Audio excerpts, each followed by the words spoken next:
स्वामी दयाल की दया, राधा स्वामी सहाय, राधा स्वामी। प्यारी साध संगत जियो, भाइयों बहनों बच्चों, जितने भी आप सत्संग लाभ के लिए आए हो, शांति से बैठ के सत्संग लाभ उठाएं।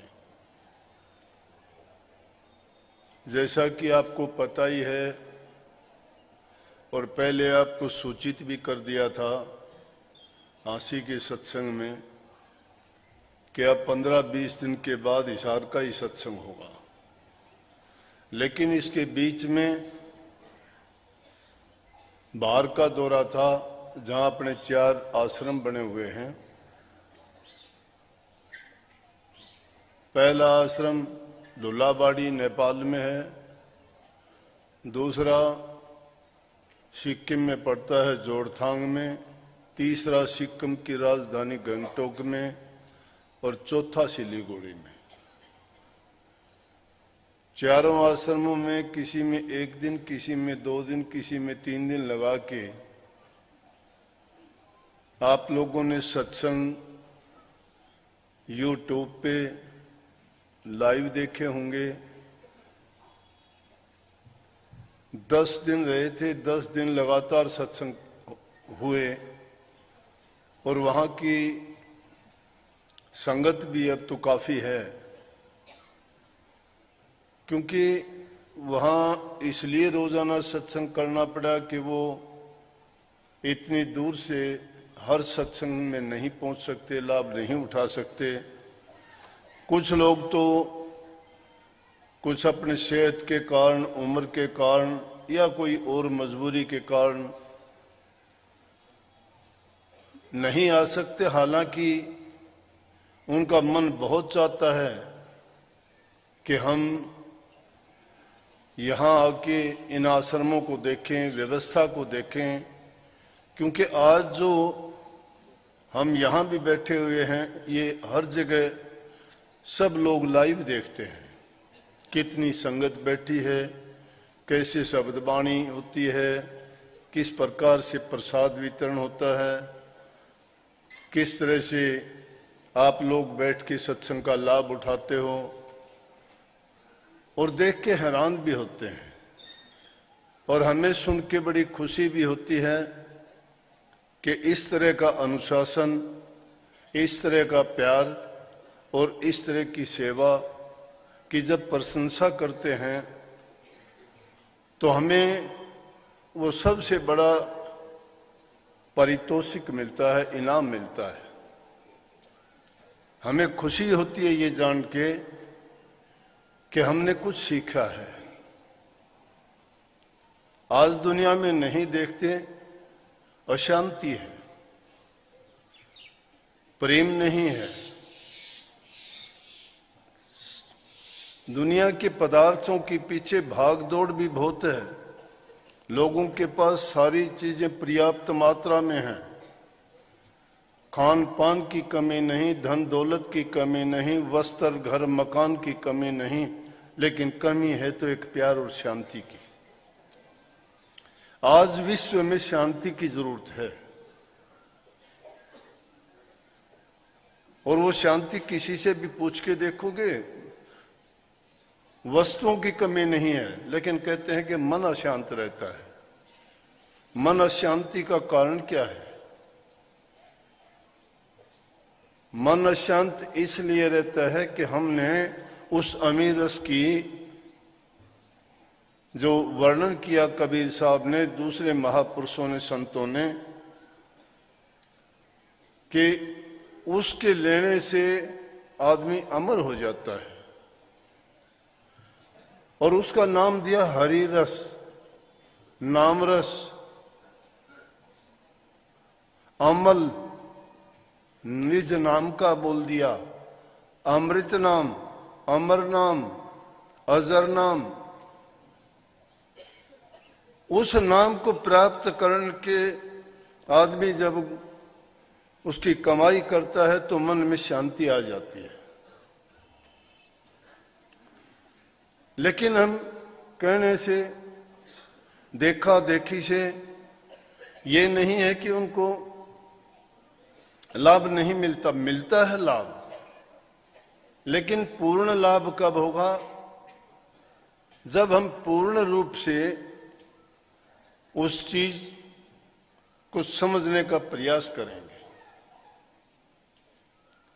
जब तक समझ हमें आती नहीं है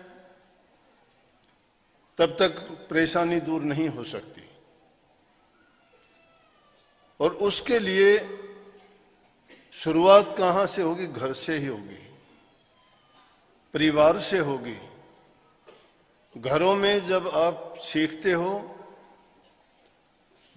वहां से आपको जो प्राथमिक शिक्षा, आचरण, व्यवहार, संस्कार मिलते हैं, वही आप बाहर जाके समाज में और अपने जीवन में करते हो। जिसको जैसी शिक्षा परिवार से मिल जाती है, माँ बाप से मिल जाती है, चाहे वो उसके बाद विद्यालय में जाता है, चाहे वो आध्यात्मिक शिक्षा के लिए गुरु के पास जाता है, या चाहे वो किसी व्यवसाय कारोबार में उतरता है, वो चीज उसके जीवन के हर पहलू में काम आती है। संयम, अनुशासन सबसे पहली जरूरत की चीजें हैं। इंसान जब इन चीजों को सीख जाता है तो उसके दिल में धैर्य, शांति भी अपने आप आ जाती है। इंतजार करना चाहिए, कभी किसी चीज को देखे घबराओ नहीं, बौखलाहट में ना आओ। प्रकृति अपने हिसाब से चलती है, लेकिन हम अपने उतावलेपन के कारण अगर प्रकृति के विरुद्ध काम करेंगे, या हालात के विरुद्ध भी वही हालत है, हालात के विरुद्ध काम करना शुरू कर देंगे तो हमें दुख और कष्ट ही होगा। तो शांति कैसे मिलेगी? शांति मिलेगी उस नाम में यकीन करने से। अब दुख क्यों होता है? यकीन नहीं करते, विश्वास नहीं है। इसलिए वो नाम कहां से मिलेगा? गुरु से मिलेगा। गुरु कौन? गुरु तत्ववेता हो, त्रिगुण रहित हो, गुरु की भक्ति जिसने की हो, जिसने अपने जीवन में तप, त्याग और साधना की हो। जिस गुरु के पास ये चीजें नहीं है ना, वो गुरु किसी को त्याग नहीं सकता, क्योंकि उसने खुद जब चीजें ये देखी नहीं, अपनाई नहीं, वो जानता नहीं त्याग क्या है, वो नहीं जानता साधना क्या होती है। सीधी किसी को अपॉइंटमेंट दे के बैठा दिया तो वो क्या जानेगा? अनुभव की जरूरत पड़ती है हर चीज में। और ये तो ऐसा विषय है कि जिसके अंदर आदमी को पूर्ण रूप से, जिस प्रकार से सोने को अग्नि में तपाया जाता है, भट्टी में उसको गर्म करके लाल कर दिया जाता है, तब जाके उस सोने का असली रूप निखर के आता है। क्योंकि उसमें मिलोनी होती है, वो बाहर निकल जाती है। कोई मिट्टी, मैल, कोई दूसरी जंग होती है, वो बाहर निकल जाती है और वो फिर प्योर होता है। इसी प्रकार से गुरु ज्ञान की भट्टी के अंदर शिष्य जब तक तपता नहीं है, और वो तप क्या है? वो तप उस तरह के नहीं है, तो तुलना मात्र बताई गई है।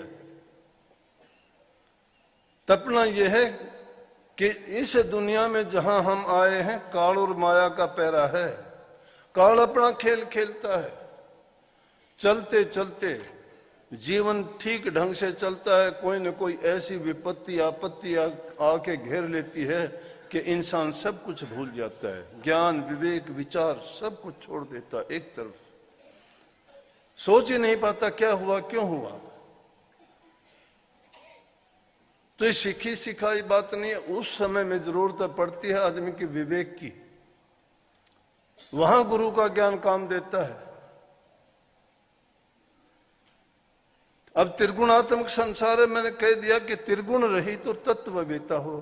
तत्ववेता कौन होगा? जिसने उस तत्व को पहचाना है, जिसने अभ्यास किया है, करनी की है। अभ्यास को हम जानते नहीं है, घिसी पीटी बातें दोहराते रहते हैं, बता दी गई। कि ये नाम है, नाम का सुमन कर लिया करो। ना कभी उन्होंने पूछने की कोशिश की। गुरु खुद नहीं जानता, उसको बताने की क्या करेगा कि सुमन कौन सा सुमन होता है। कह दिया कि वो अमी रस ऐसा है कि जिसके पिए से अमर हो जाओगे। कैसे अमर हो जाओगे? कबीर साहब ने अपने आप ही कह दी कि उसके पीने से तो सारे के सारे हमारे विषय विकार सब धुल जाएंगे, मिट जाएंगे। सिखाते हैं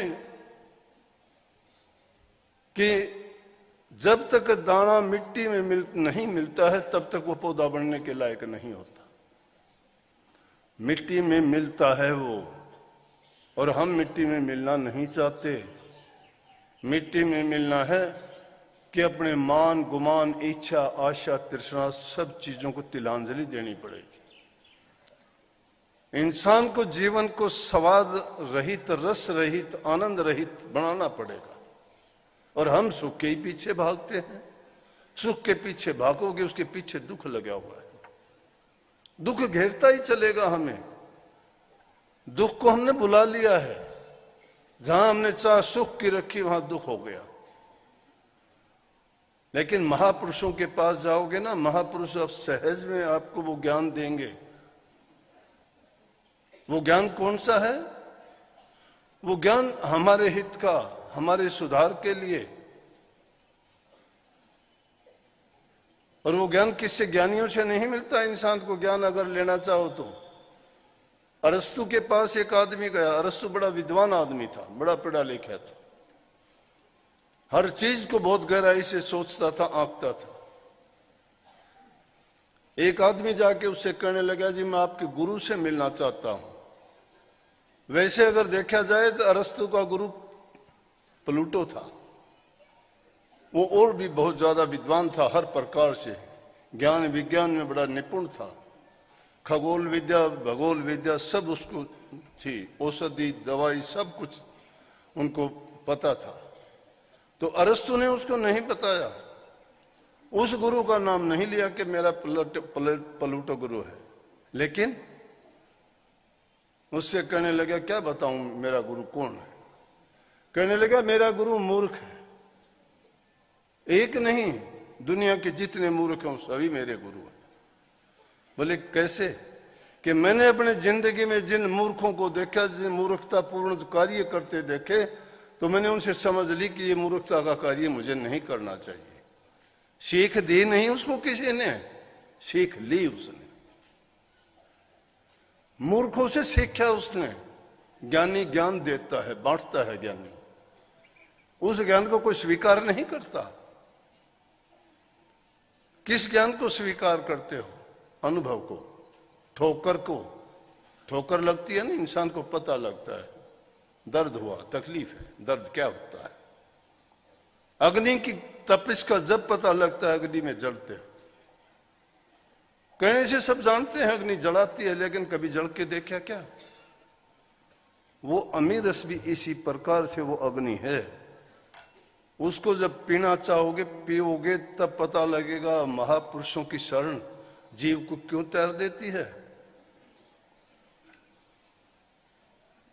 वो महापुरुष सहज में बता देते हैं, उनके जीवन से मिलता रहता है। लेकिन उसमें भी संसार के दो प्रकार के जीव हैं। एक है जो आस्था रखते हैं प्रभु में, आस्तिक, और दूसरे लोग नास्तिक। गुरु के पास जाके भी नास्तिक होते हैं। कभी ये ना सोचना कि नास्तिक जिसने गुरु की शिक्षा नहीं ली वो नास्तिक। वो नास्तिक नहीं है। वो नास्तिक नहीं, गुरु के पास नहीं जाते तो भी वो गुरु में ये मानते हैं, हाँ, कि गुरु ज्ञान के भंडार हैं, गुरु सिखाते हैं, गुरु बताते हैं, गुरु ज्ञान देते हैं, गुरु रास्ता दिखाते हैं। तो कौन है वो लोग हैं जो गुरु के पास जाके भी उस अज्ञान से अनभिज्ञ रह जाते हैं।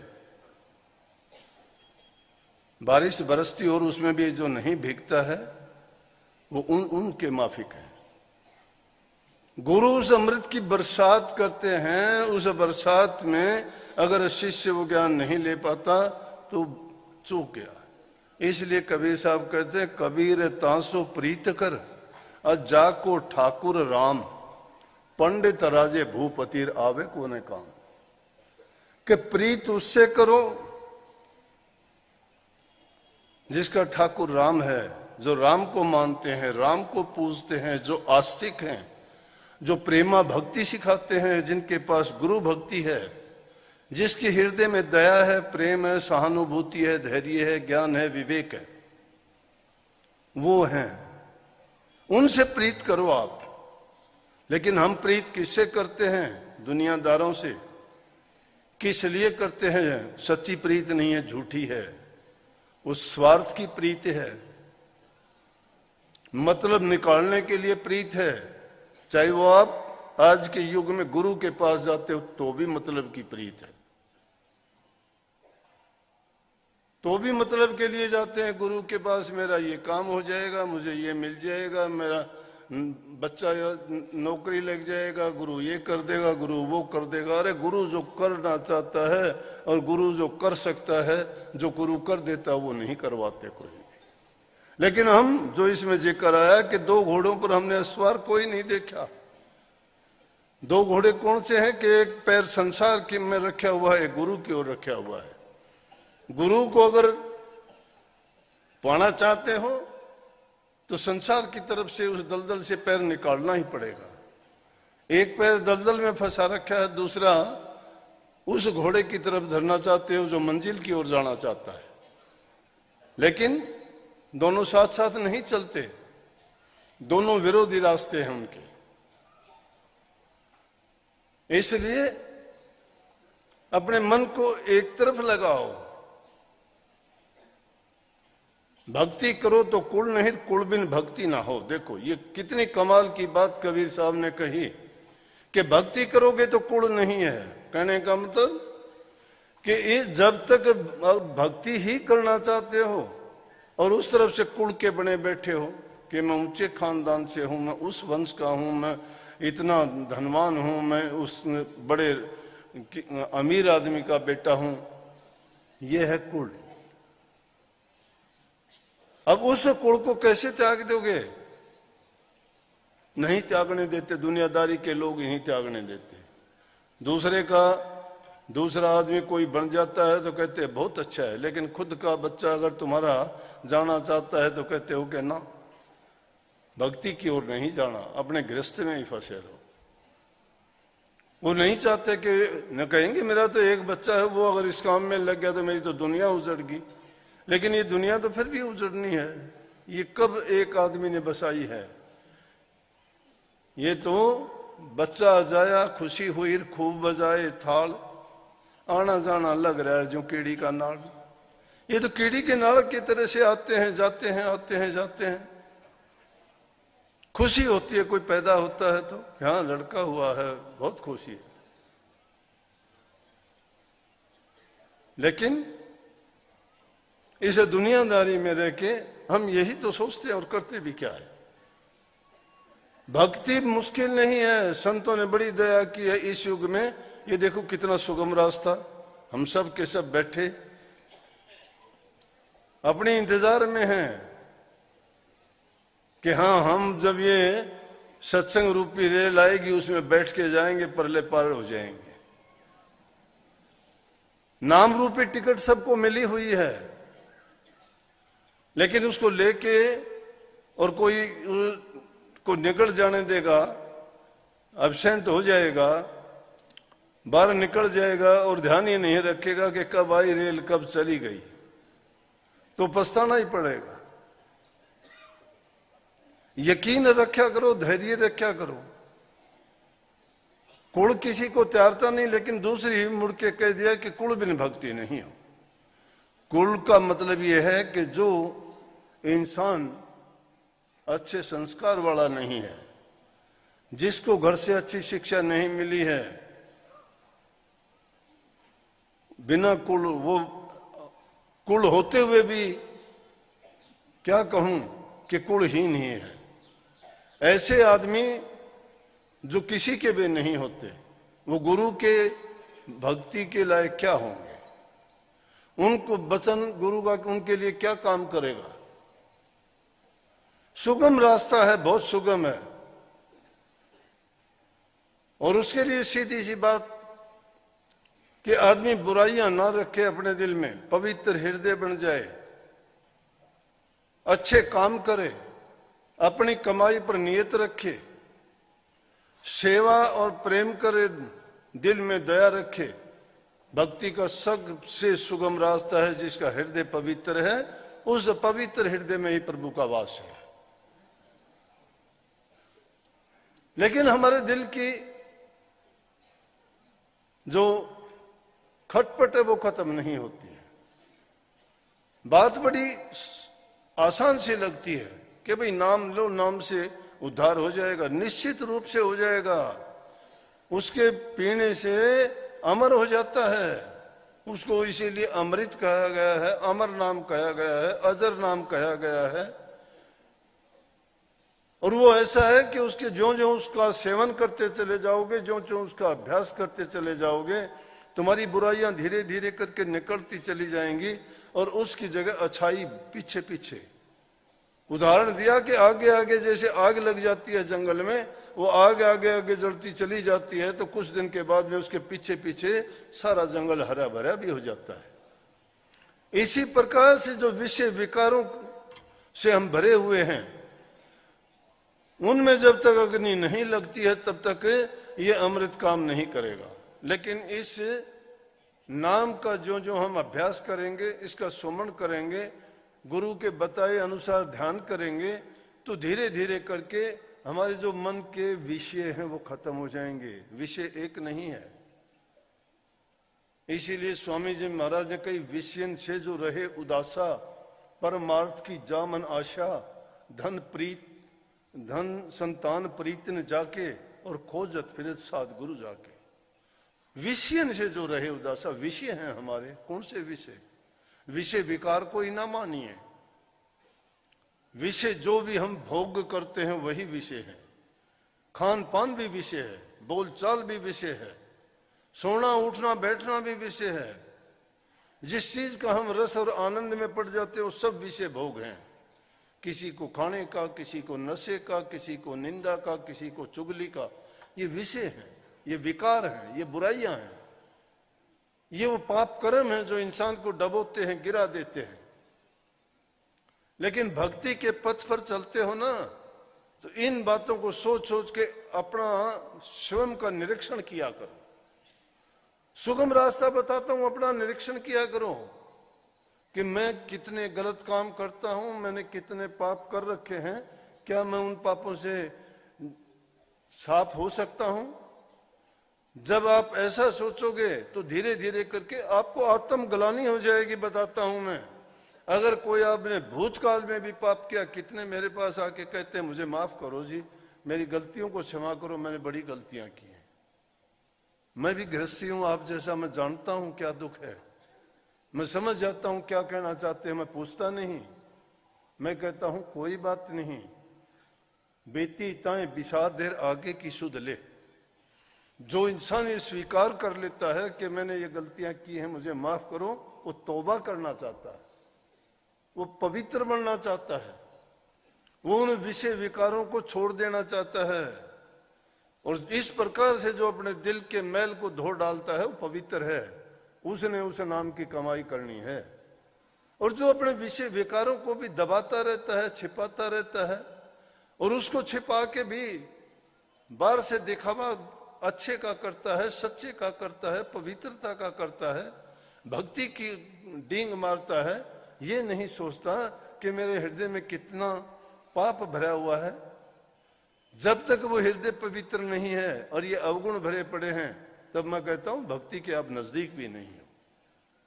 ये बोलना चालना, पढ़ना गाना बजाना भी ये भी विषय है, ये भी सब विषय है। किसी को अपनी बढ़ाई सुनना भी विषय है। किसी की बढ़ाई करते हो खुश होता है, वो विषय भोग है। वो भी उस विषय का सेवन करता है, उपयोग करता है, उपभोग करता है। तो इन चीजों के उपभोक्ता जब हम हैं तो कैसे पवित्र हो जाएंगे? तरीका है, उस नाम का सुमन एकाग्रचित होके किया करो।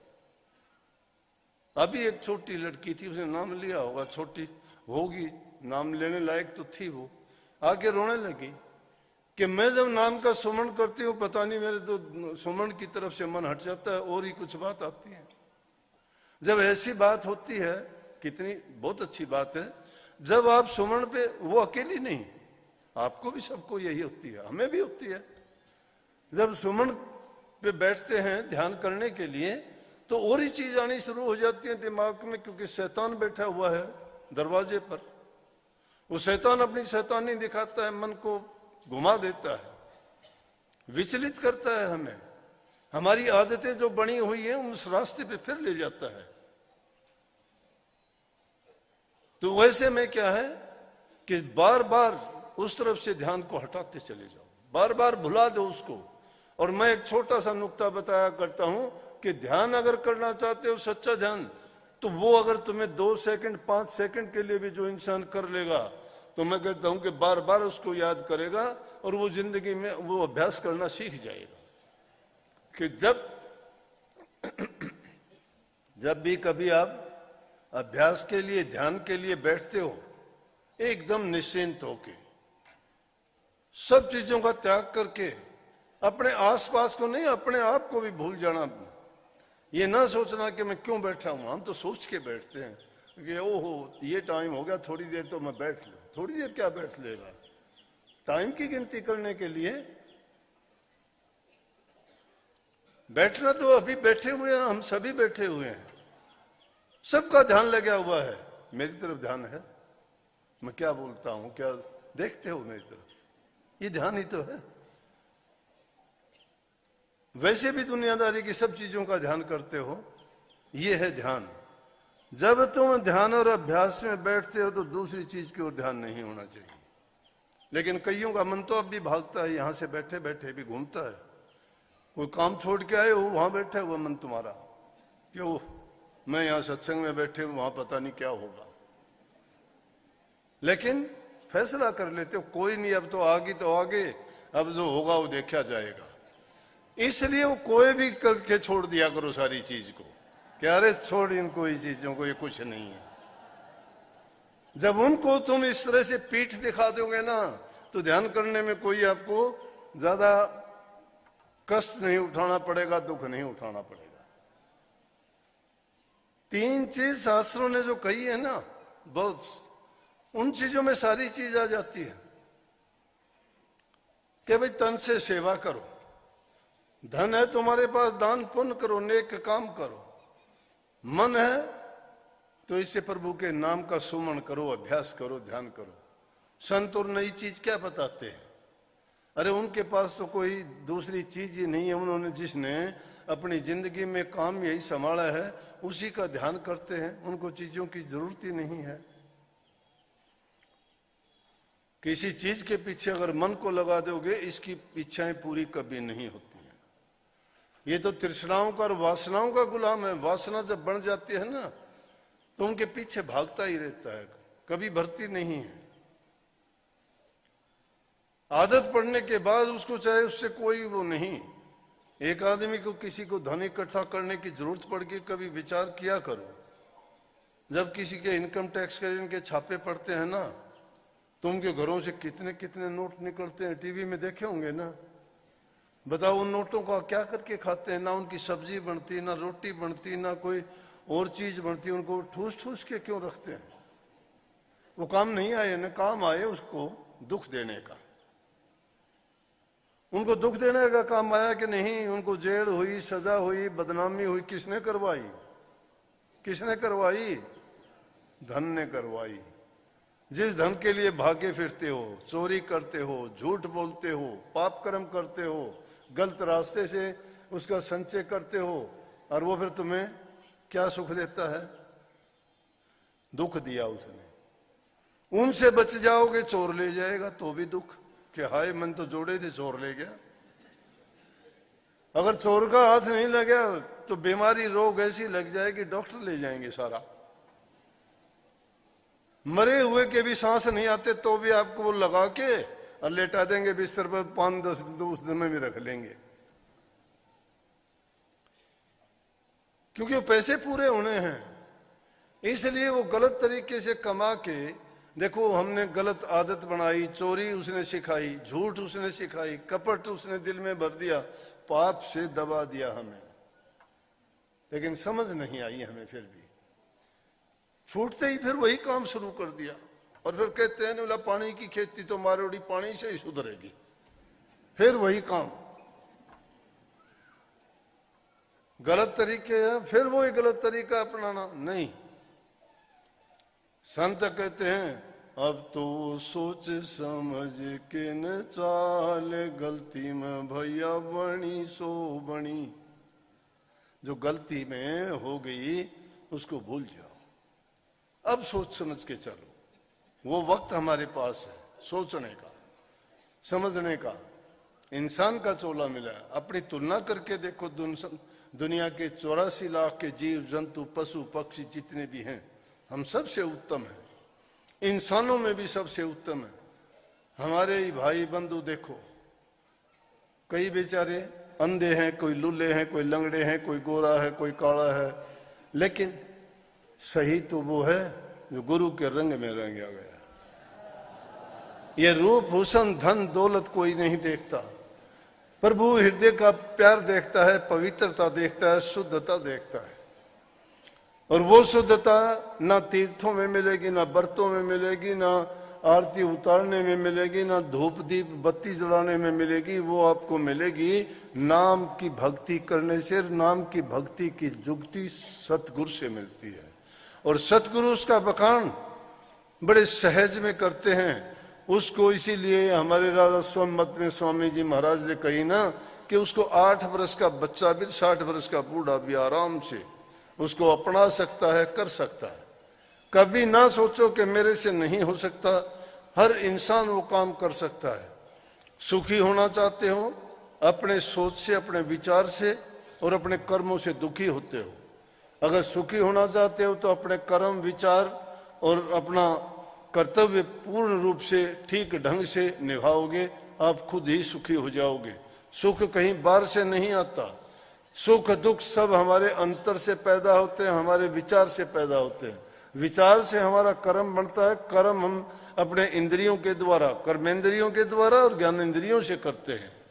लेकिन जब गुरु का ज्ञान मिल जाता है और मन उसमें लगा देते हैं तो हम अपना कर्म सुधार लेते हैं। कर्म सुधार लेता है वो जीवन सुधार लेता है, कर्म जो बिगाड़ लेता है वो जीवन बिगाड़ लेता है। तो इसलिए दूसरी चीज आई कि गुरु की शरण लेके अपने कर्म को सुधारो। कर्म के सुधार के लिए बहुत अच्छी अच्छी चीजें, संगति नेक इंसानों की करो।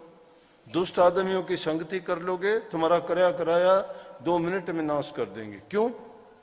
कि सोचने की बात है, एक चीज बनाने के लिए तुम्हें कितनी मेहनत करनी पड़ती है। एक चीज जब बनाते हो कितनी चीजें, अब ये शेड बनाने के लिए देखो क्या क्या काम करने पड़े होंगे। पैसे की जरूरत पड़ी, इसके लिए लोहे की जरूरत पड़ी, मिस्त्री ने काम किया, जाके ये चीज कहाँ कहाँ से लाए, कितने दिन में जोड़े, इसके बनाने में साल 6 महीना लग गया। और अब एक अगर तुम्हें इसको तोड़ने के लिए कहा जाए 1 हफ्ते में सब तोड़ के भगा दोगे। किसी चीज को बर्बाद करने के लिए टाइम नहीं लगता, आबाद करने के लिए बड़ा टाइम लगता है। दुर्गुण अपने आप इस तरह से आ जाते हैं, लेकिन अच्छे गुण अपनाने के लिए आदमी को बहुत मेहनत करनी पड़ती है। उस मेहनत के लिए भी आदमी को हर प्रकार से सतर्क रह के करना पड़ता है काम, नहीं तो थोड़ी सी भी लापरवाही होती है, वहां किया कुआ सब नष्ट हो जाता है।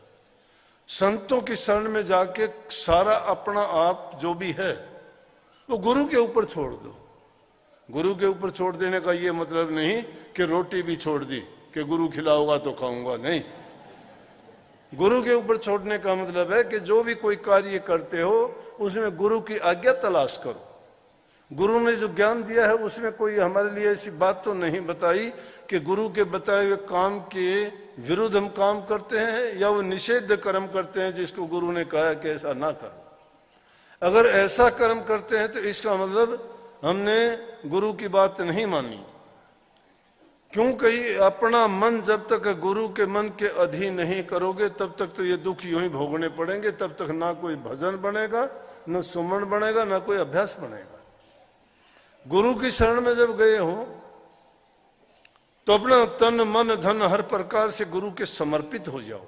और समर्पित होने का मतलब होता है कि आदमी अपनी मन से कोई काम ना करे, अपनी इच्छा से कोई काम ना करे, हर चीज में गुरु की मौज और तलाश करे।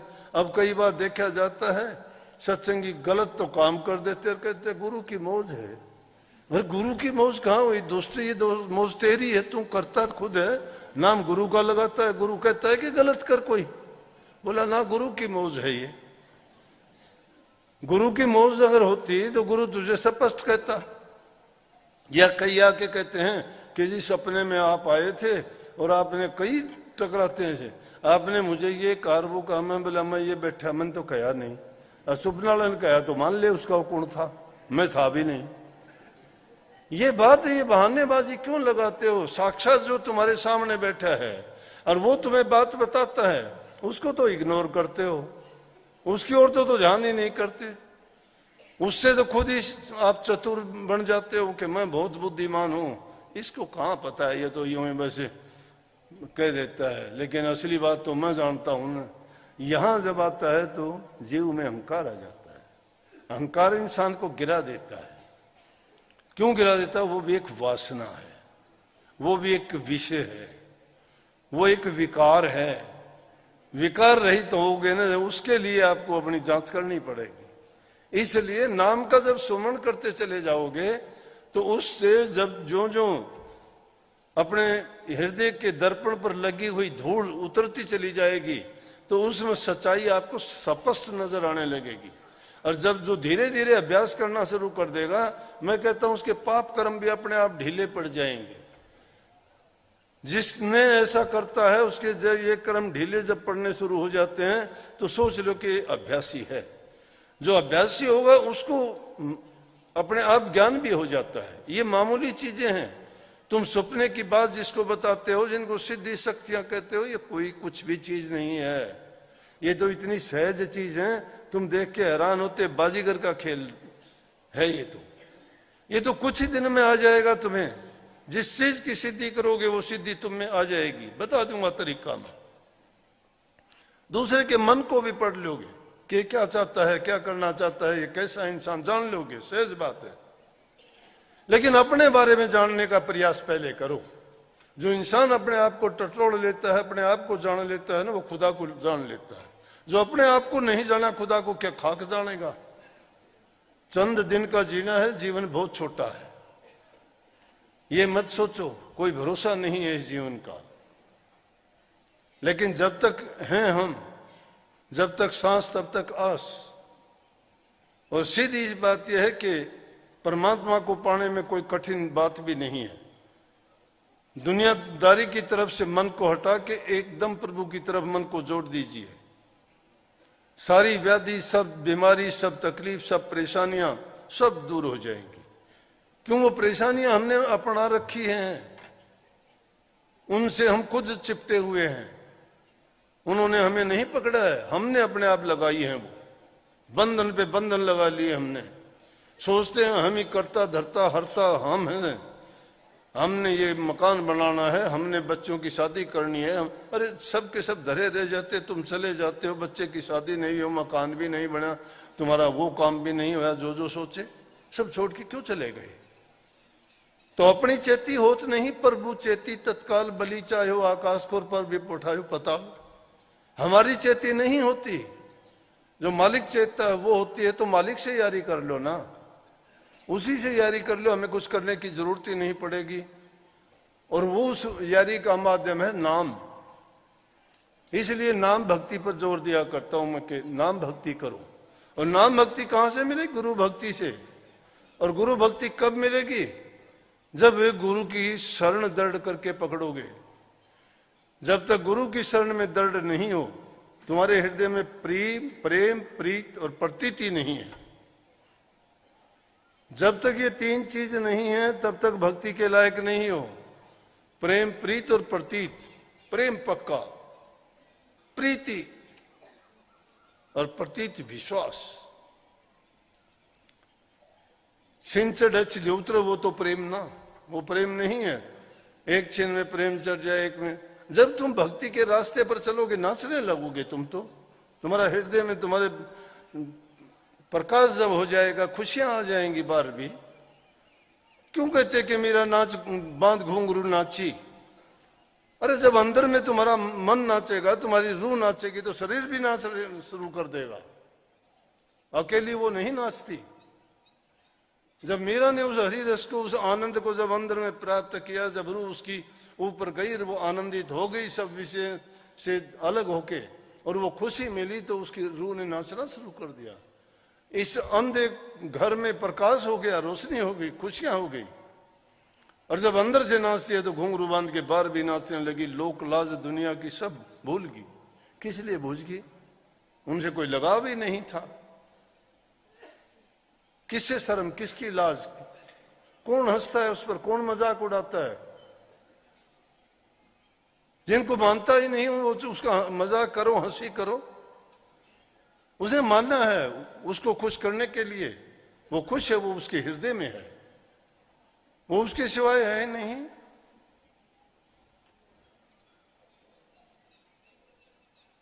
प्रेम जगाओ हृदय में। प्रेम कभी टूटता नहीं है। बहुत दर्द होता है, किसी भी हालत में जुदा नहीं होता। कबीर साहब कहते, प्रेमी के मैं कर बिकूं और दे न सकूं मैं मूल। कि मैं प्रेमियों के दो हाथों बिक जाऊंगा, लेकिन उसका मूल मैं अदा नहीं कर सकता। जो प्रेमी प्यार करते हैं, प्रेम करते हैं, प्रेम भक्ति के रस को कहते हैं, वो आत्मा से होता है। आत्मा को आनंद प्राप्त होता है। सुख दुख तो शरीर के हैं। आत्मा आनंद को प्राप्त करना चाहते हो तो नाम में उतरो, भक्ति में उतरो। भक्ति में उतरोगे तो अंदर में प्रवेश करो। बाहर नहीं है वो चीजें। बाहर की चीजें तो देखते हो, ये सब झूठा है संसार। अंदर में जब प्रवेश करोगे, जिसमें तुम 10वां द्वार कहते हो, 10वीं गली कहते हो, 10वां दर्जा कहते हो, उसमें जब पहुंचोगे तो उस दर्जे पर पहुंचने से पहले ये सारी चीजें नीचे रह जाती है, पीछे छूट जाती है। और उस द्वार पे पहुंचने पे आपको एहसास हो जाता है कि हाँ, मैंने कुछ प्राप्त कर लिया है, लेकिन गिरावट वहां भी है। परंतु जिन्होंने सतगुरु की लड़ सच्चे हृदय से जोड़ी हुई है, वो सूक्ष्म रूप में सतगुरु अंग संग रह के उन रूहानी दर्जों में उनके साथ चलते हैं। गिरने नहीं देते उसको, गिरते हैं तो भी उठा लेते हैं। लेकिन जो बनावटी बातें करने वाले होते हैं वो तो पहले ही गिर जाते हैं।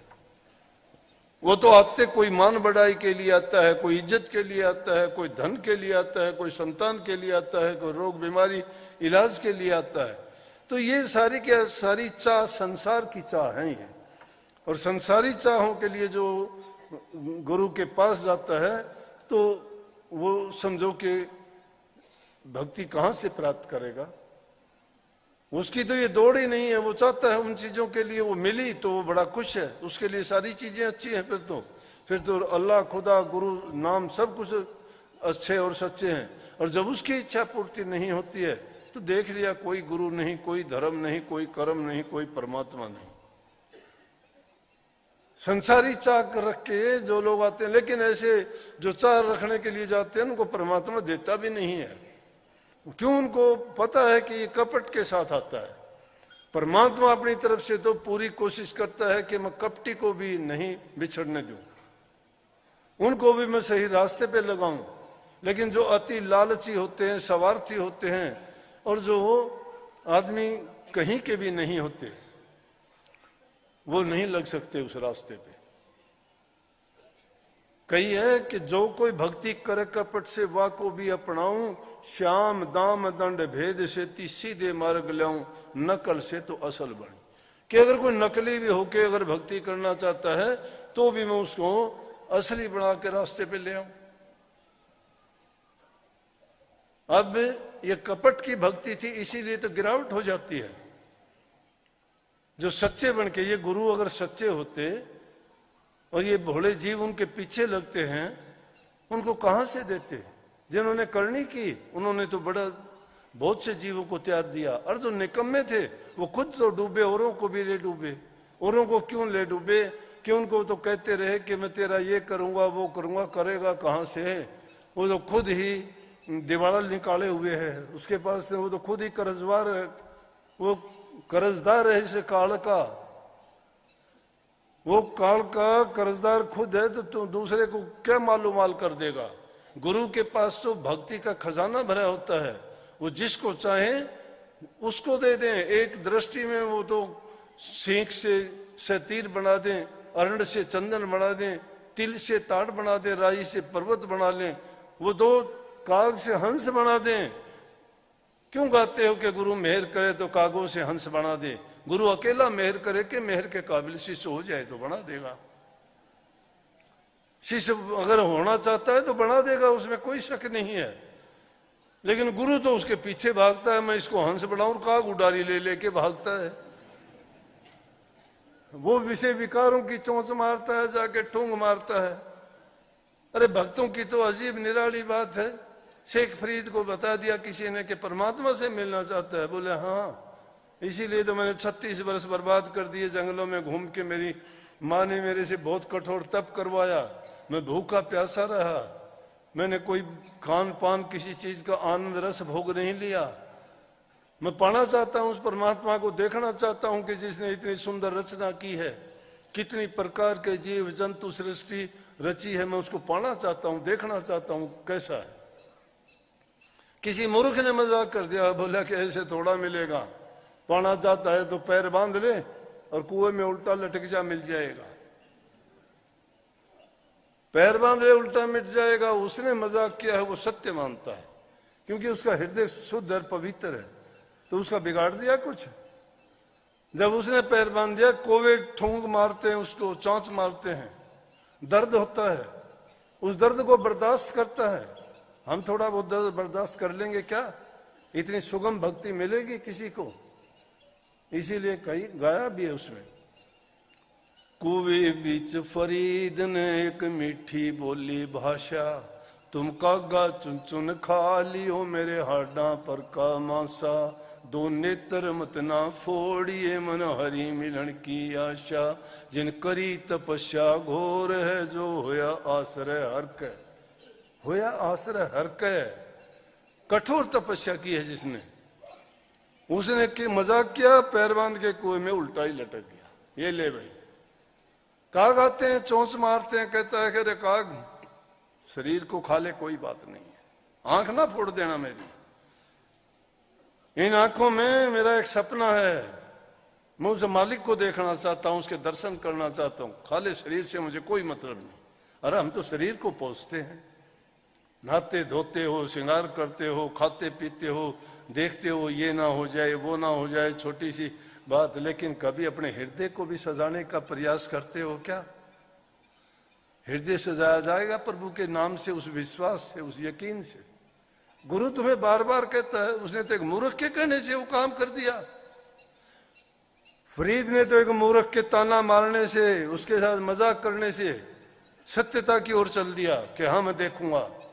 और आपको गुरु सत्य रास्ता बता के कहता है, मजाक नहीं, ठोक के कहता है कि तुम ऐसे करो तुम्हें दर्शन होंगे। तो क्या विश्वास करते हो आप लोग? कहां विश्वास करते हो? अगर ऐसा विश्वास तुम करके दिखा दो तो मैं कहता हूं टाइम ही नहीं लगेगा, सारी दुनिया पार उतर जाएगी। विश्वास से सब कुछ टिका हुआ है। श्रद्धा दृढ़ होनी चाहिए। जो काम करते हो घबराओ नहीं, निंदा भी होगी, बुराई भी होगी, सब प्रकार के लोग हैं दुनिया में। तुम तुम्हारे बारे में अच्छे जानते हो तुम कैसे हो।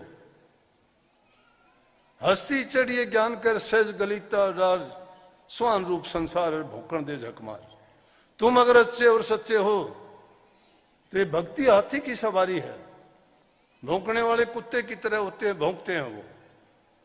हाथी के ऊपर जो सवार होके चलता है उसको पता है कि भौंक तो लेंगे लेकिन तेरे तक नहीं पहुंच सकते ये। जब ज्ञान रूपी हाथी पर सवार हो गए हो तो इस दुनिया को उस रूप में जानो। ये ऐसे भौंकने वाले, निंदा करने वाले, बुराई करने वाले, जो पैर खींचने वाले हैं, उनके बस की बात नहीं है। तुम अगर सच्चाई की ओर चलते हो, सच्चाई के आगे झूठ कभी ठहरी है क्या? भक्ति में बड़ी शक्ति है, भक्ति में ताकत है। और भक्ति हासिल करने के लिए पहले अपने आप को उसी प्रकार से उसी यकीन के साथ काम करना पड़ेगा। सच्चे बन के जो चलते हैं, तो जिन्होंने, प्रभु तो कहता है कि अगर झूठ से भी तुम बनोगे तो भी मैं नकल से तुम्हें असली बना दूंगा। बनाए हैं मैंने।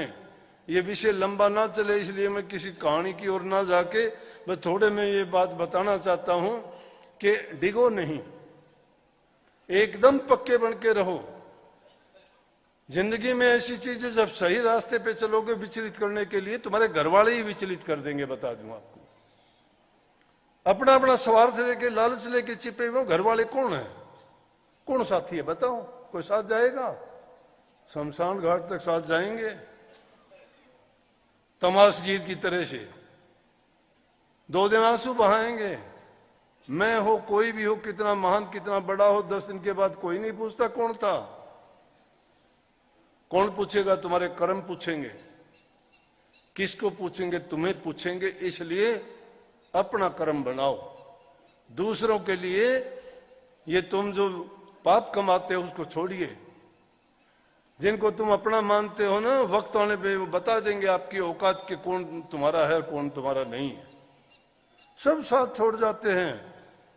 इसलिए गुरु साथ नहीं छोड़ता है, बताओ। गुरु साथ रहता है, दुख में भी, दर्द में भी, पीड़ा में भी, जिंदा भी, मुर्दा भी। गुरु साथ नहीं छोड़ता, क्योंकि गुरु नाम ज्ञान का है रे। वो ज्ञान तुम्हारे हृदय में है, वो साथ कभी नहीं छोड़ेगा, हमेशा साथ रहेगा। अज्ञानी लोग मरा करते हैं, ज्ञानी कभी नहीं मरते, क्योंकि उनको ज्ञान है। शरीर तो मरते जीते मिट्टी के हैं, 5 तत्व का है ये पुतला। खिलौने हैं ये रचे हुए, टूट जाएंगे, लेकिन इन खिलौनों में शक्ति डाली हुई है। ये टूटने पे शक्ति निकल जाती है, शक्ति नहीं रहती। क्यों? शक्ति तो जब ही रहती है ना मुकम्मल हो। ये टूटेगा, बिखरेगा, बिखरने के बाद शक्ति कहां रहेगी? इसलिए जब तक वो शक्ति तुम्हारे अंदर है, उस शक्ति का उपयोग कीजिए ना। और वो उपयोग किस काम के लिए करो? अपने जीवन को सुधारने के लिए, बनाने के लिए, उद्धार के लिए, कल्याण के लिए। अपने जीवन का कल्याण इससे बढ़िया क्या हो सकता है? जन्म मरण से छुटकारा मिल जाए।